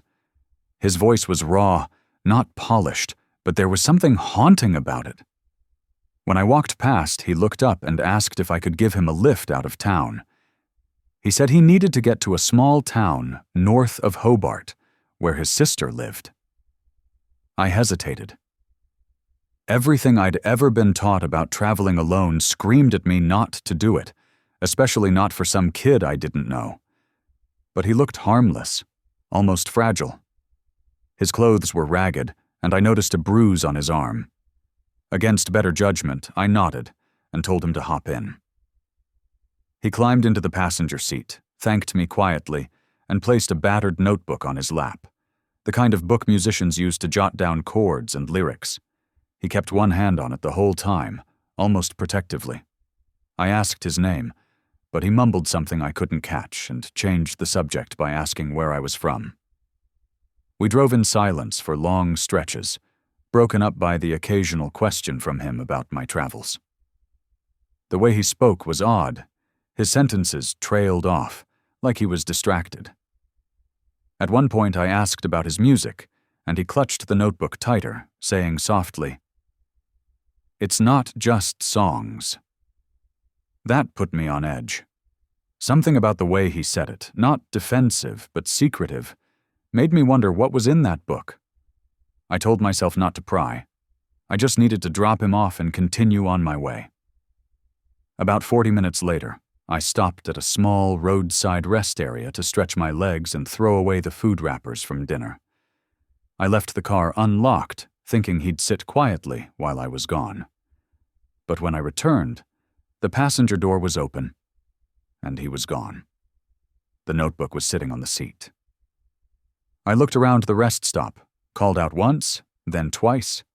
Nothing. The place was quiet, no other cars, no footsteps in the gravel. It was like he'd just walked into the trees and disappeared. I felt uneasy. Why would he leave his precious notebook behind if he had simply stepped away? I picked it up and flipped it open. The first few pages were lyrics, scribbles of verses, half-written songs, but a dozen pages in, the tone shifted. There were numbers, long lists of them, written in neat columns. Some pages had drawings of ships and arrows pointing to ports along Tasmania's coast.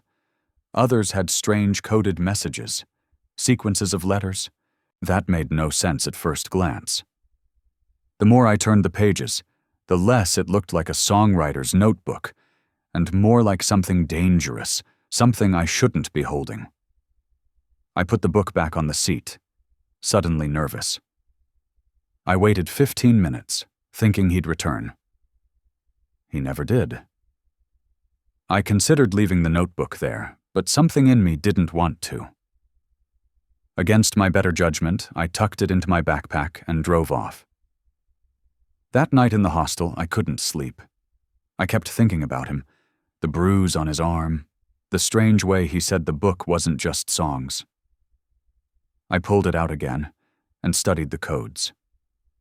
After a while, I noticed some of the numbers matched coordinates like latitude and longitude.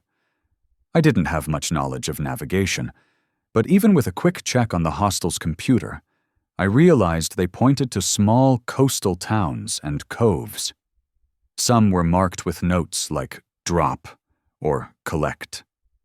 The next morning, I decided to show the book to a woman I'd met at the hostel, another traveler from Germany who had worked in shipping before.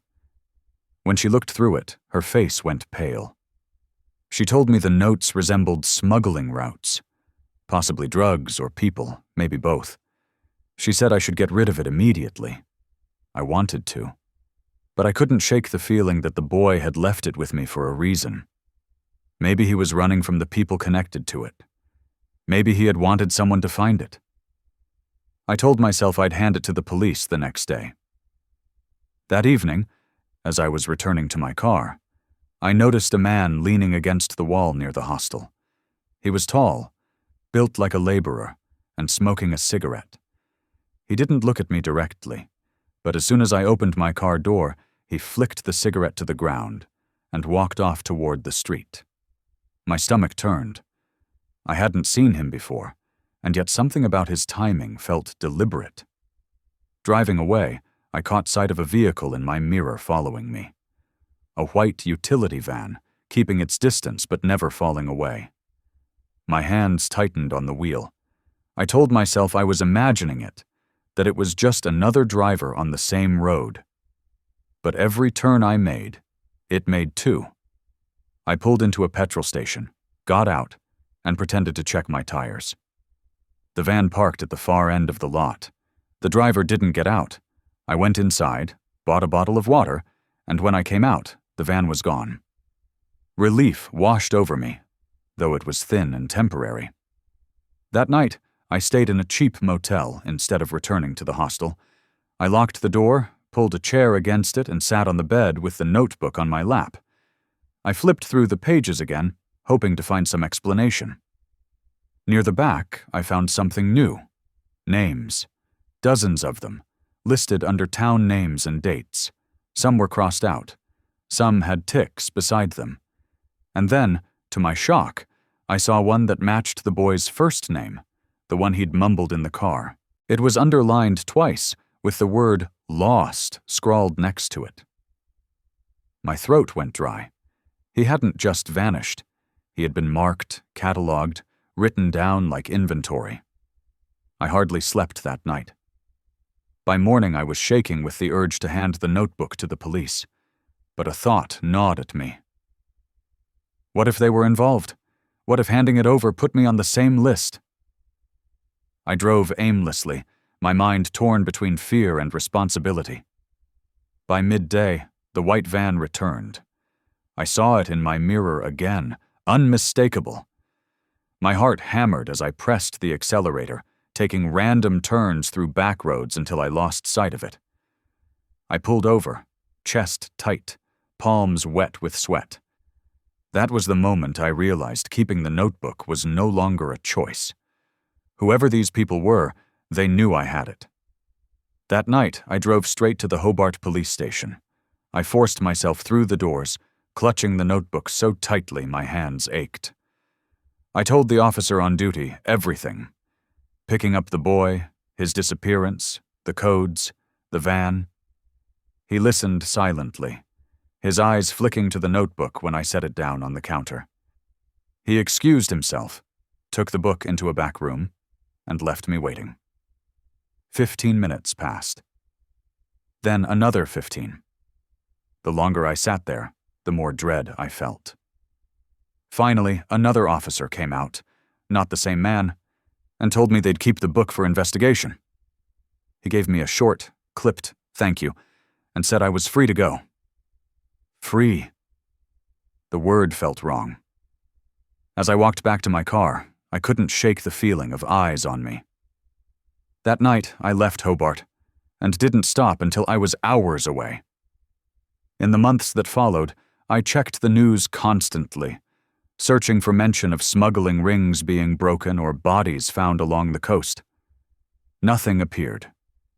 No reports, no arrests, nothing that could connect to what I'd handed over. The boy's face haunted me. His voice, the way he said it wasn't just songs, it all came back in flashes. I never saw anything in the papers about him either, not even a missing person report. Years later, when I look back, the memory still gnaws at me. I know what I saw in that notebook. I know what was written there, the coordinates, the names, the marks beside them. I know the van wasn't just coincidence, but what I'll never know is what happened to the boy.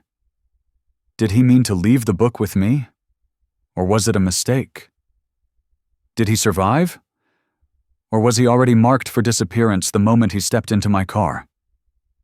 I like to think he chose me, that he wanted someone, anyone, to carry his secret far enough that it couldn't be erased. Maybe the police buried it. Maybe the network was too powerful to touch. But at least I can tell this story. At least his name isn't just a word underlined twice in a hidden notebook. Even now, when I hear a guitar on the street, I find myself turning to look, half expecting to see him. But there's only ever some stranger, strumming their own songs, unaware of the one boy who vanished and left behind a book that should never have existed. And that's why I don't stop for hitchhikers anymore. Not because of danger, but because of the memory of him sitting in my car, clutching that notebook like it was his whole life. I carried it for only 2 days, and it nearly consumed me. He carried it for God knows how long, and it cost him everything. Story 12. Story number 8. I was 13 when I found the map. At that age, I didn't think much about consequences, and I certainly didn't think about fear the way I do now. Back then, fear was a quick jolt in the chest when someone shouted at me, or the empty ache in my stomach when I went to bed without food. Living in an orphanage outside Pokhara, most of my days were built around routine. Chores, classes, and endless waiting for a future no one could promise me. But that day, everything shifted, and I've never forgotten it, no matter how much I've tried. I had been wandering near the bus park, watching tourists shuffle around with their cameras, when I noticed the abandoned car. It was parked near the edge of the lot, dusty, the back door slightly open. Curiosity pulled me closer. Inside, there wasn't much. Empty bottles, a torn guidebook, and a folded piece of paper wedged between the seat cushions. I tugged it free and realized it was a hand-drawn map, not like the tourist maps sold in the stalls, but one marked with strange lines and tiny symbols I couldn't understand. I knew enough English to make out the faint words, Old Tunnel and Crossing Point. At first I thought it was some kind of treasure map, and my heart raced with the idea of finding something valuable, something that could change my life. I stuffed it into my pocket and ran back toward the hills, where the roads gave way to narrow paths and silence. Following the map wasn't easy. I had to compare landmarks, guess at the crooked lines, and backtrack more than once. Still, the idea of hidden places pulled me forward. When I finally found the spot marked with a star, I felt a rush of triumph. It was a crack in the hillside, hidden behind overgrowth. At first glance, it looked like nothing. But when I pushed past, I saw it opened into a rough tunnel, just big enough for someone to slip through. The smell inside was sharp and earthy, and the darkness pressed close around me. I didn't have a flashlight, but I lit a match from a box I'd stolen from the orphanage kitchen. The flame flickered, throwing weak light ahead. The tunnel seemed to stretch on forever. I should have turned back, but my stubbornness pushed me forward. I imagined gold, old relics, maybe even a place to hide from the world that never wanted me. I must have walked 10 minutes before I saw the first sign that this place wasn't abandoned. A wooden crate, cracked and half open, sat against the wall. Inside were cigarette packs, wrapped in foreign labels I didn't recognize. My first thought was that it belonged to smugglers, but I didn't fully grasp what that meant at 13. All I knew was that I had stumbled into something secret, something that didn't feel safe. I turned to leave, but then I heard voices echoing down the tunnel. My stomach dropped. I scrambled behind the crate, crouching low, barely breathing. The match had burned out, and now I was blind in the dark, relying only on my ears. The voices grew louder, men speaking Nepali mixed with words I didn't understand. They were dragging something heavy, boxes maybe, and laughing in a way that made my skin crawl. They stopped not far from where I hid. One of them struck a lighter, and in that dim flame I caught glimpses of their faces. Hard eyes, rough features, men who looked like they belonged to danger. They set down their loads, talking about shipments and police and money. I didn't understand every word, but I understood enough. They were moving things illegally through these tunnels. Then one of them said something that froze me. He mentioned a boy spotted near the bus park earlier that day. A boy who looked like he didn't belong, hanging around where he shouldn't. My blood went cold. They were talking about me. I pressed my hands over my mouth, praying they wouldn't think to look behind the crates. My heart pounded so hard I was sure they'd hear it. Minutes passed like hours before they finally moved deeper into the tunnel, carrying their cargo. When the echoes of their voices faded, I forced myself to move, every instinct screaming to run. I crawled out of the tunnel, tearing my arms on the rough stone, and burst into the daylight, gasping like I'd been drowning. I should have left it alone then, burned the map, pretended it had never happened. But something in me wouldn't let go.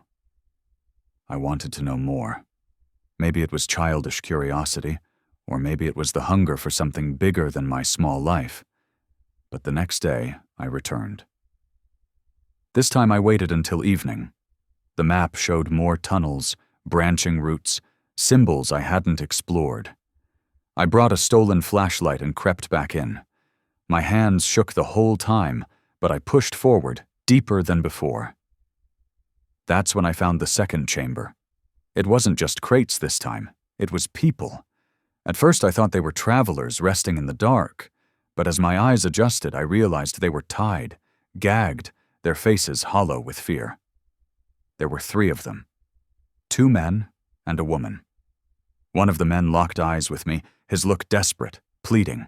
I panicked, fumbling to step back, but the scrape of my shoe on the stone echoed louder than thunder. One of the captives groaned, and in that instant I knew I wasn't alone. The smugglers came fast, their voices sharp, their footsteps like hammer blows in the tunnel.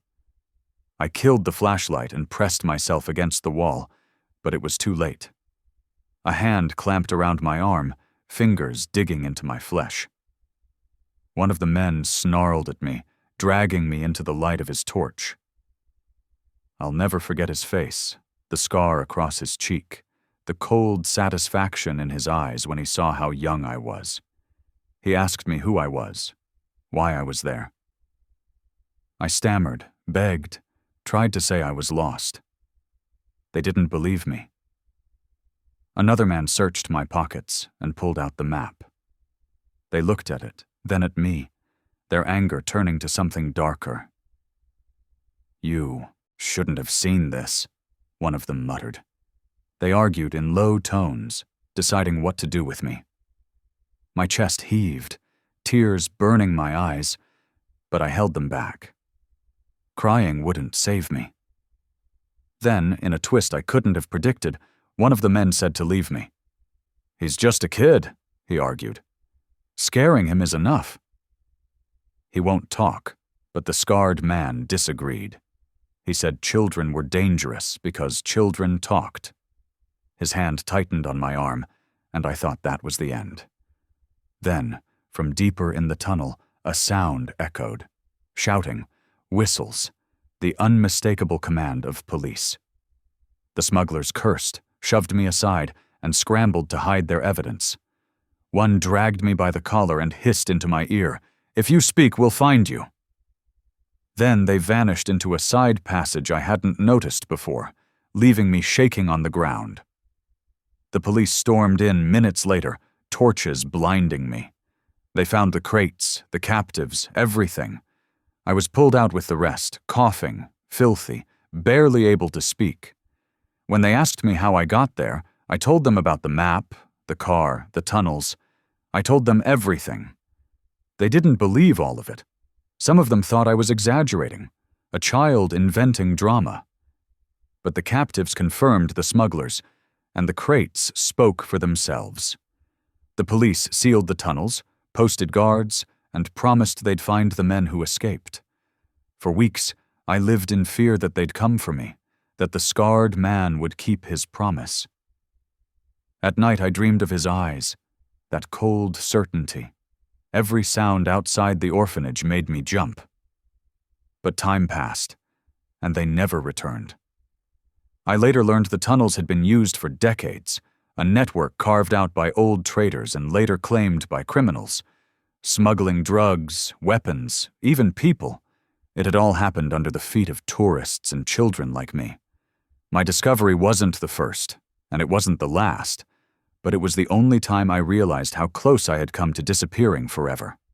Now, years later, I still think about that day. I think about the captives' faces, about the scarred man's grip on my arm, about the way my life could have ended in the dark. I wonder sometimes why one of them wanted to spare me. Maybe he had a child of his own. Maybe he didn't want my blood on his hands. I'll never know. What I do know is this. Curiosity nearly killed me, and that map wasn't treasure. It was a trap, a window into a world I was never meant to see. And no matter how far I've traveled since, no matter how much older I've grown, part of me is still that boy in the tunnel, clutching a stolen map, praying the dark won't swallow him whole. And that wraps up our journey through 12 Appalachian road trip horror stories. Which one chilled you the most? If you made it all the way, type, "The roads are watching" in the comments, so I know you're one of the fearless travelers. Until next time, drive safe, and remember, some roads were never meant to be traveled.